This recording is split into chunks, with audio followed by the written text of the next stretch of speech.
দেখতে দেখতে ৬ বছরে পা রাখল ঢাকাই সিনেমার সুপারস্টার শাকিব খান ও চিত্রনায়িকা শবনম বুবলী দম্পতির ছেলে শেহজাদ খান বীর। শুক্রবার দিনটি উপলক্ষে ছেলেকে নিয়ে আবেগঘন এক বার্তা দেন ঢালিউড কিং। এ সময় তার ভবিষ্যতের জন্য দোয়াও করেন নায়ক। এদিন দুপুরে বীরের সঙ্গে তোলা এক পুরনো ছবি ফেসবুকে প্রকাশ করে ছেলের জন্মদিনের শুভেচ্ছা জানান শাকিব।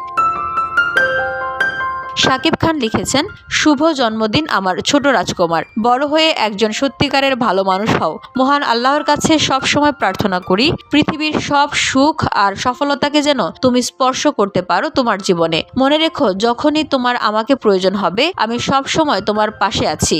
ভালোবাসি।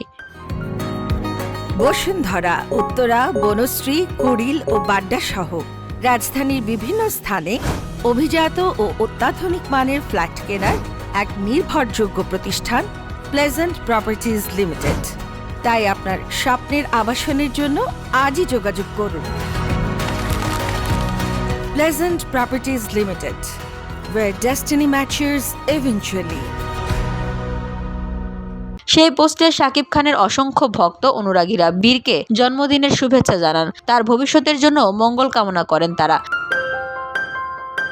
2020 সালে 21 মার্চ বুবলির কোল জুড়ে আসে ফুটফুটে পুত্র সন্তান শেহজাদ খান বীর। তারও আগে 2018 সালের 20 জুলাই শাকিব খান ও শবনম বুবলির বিয়ে হয়। যদিও তাদের এই বিয়ের কথা সে সময় গোপন ছিল। বর্তমানে বুবলির সঙ্গে একসঙ্গে থাকছেন না শাকিব খান।